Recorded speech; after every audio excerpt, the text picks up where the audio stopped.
समस्या प्रत्येकाला असतात आणि प्रत्येक जण त्या समस्या सोडवण्याचा आटोकाट प्रयत्न करत असतो.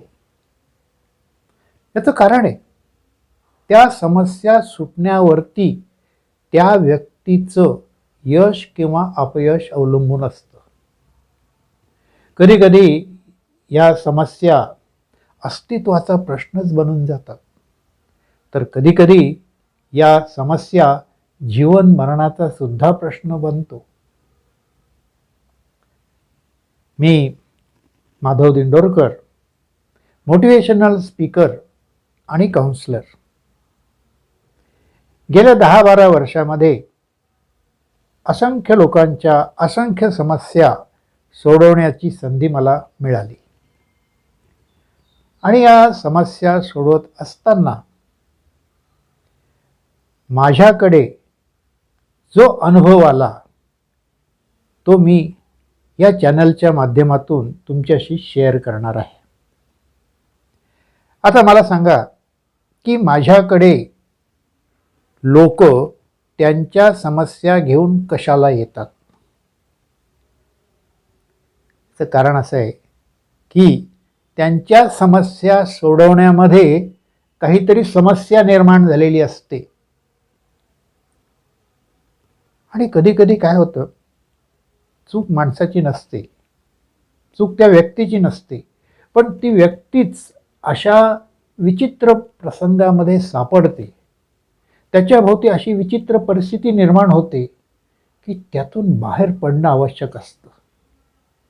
आणि बाहेर पडण्याचा मार्ग सापडला नाही की मग काउन्सिलरकडे येतात. आता जेव्हा माझ्याकडे अशा केसेस येतात त्यावेळेस त्या सोडवण्यासाठी मला प्रयत्न करावे लागतात.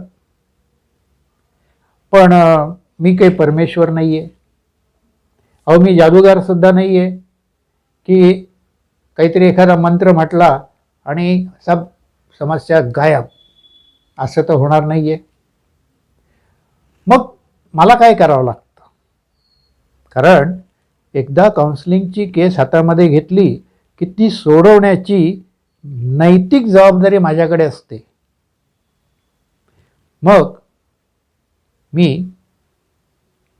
त्या समस्येवरचा अभ्यास करतो. म्हणजे काय करतो तर पुस्तकं वाचतो.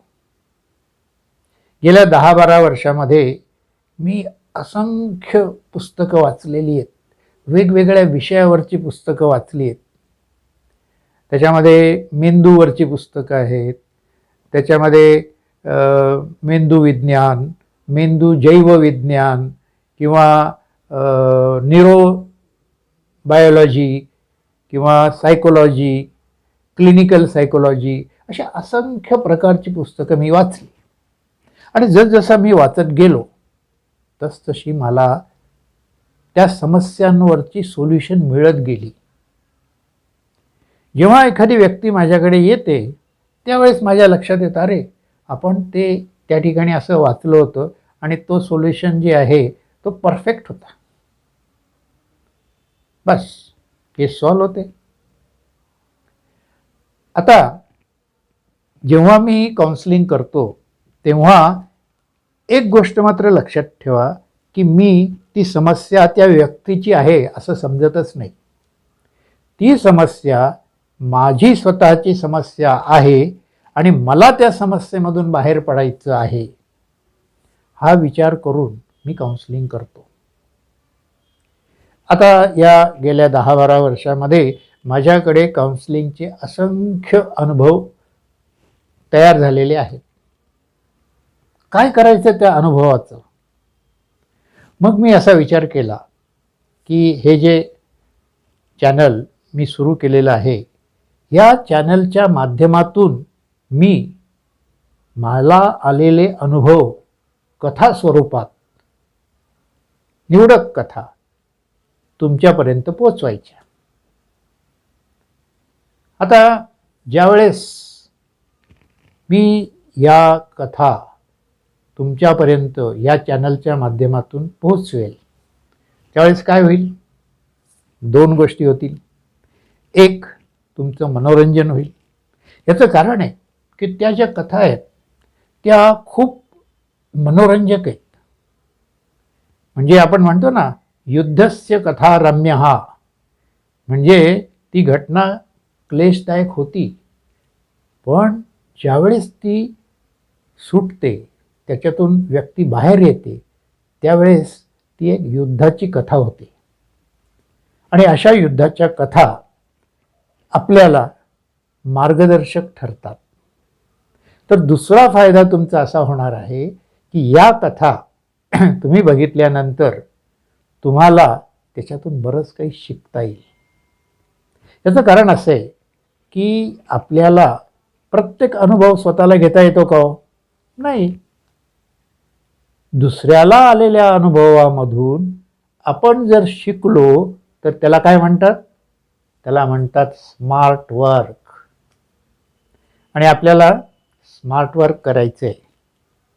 तर या कथा मी जेव्हा तुमच्यापर्यंत घेऊन येईल या माध्यमातून, त्यावेळेस एकच बदल मी त्याच्यामध्ये केलेला असेल.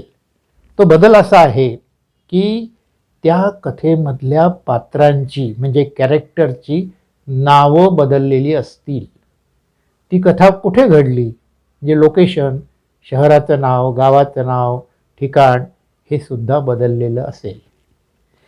बाकी कथा रिअल असेल. असं का? तर आमच्या काउन्सिलिंगच्या व्यवसायाचा एक अलिखित नियम आहे. तो असा की आम्ही ज्याला काउन्सिलिंग करतो त्या व्यक्तीचं नाव, गाव, पत्ता आम्ही कधीच कोणाला सांगत नाही. ती सिक्रेसी आम्हाला मेंटेन करावी लागते आणि हा अलिखित नियम आहे.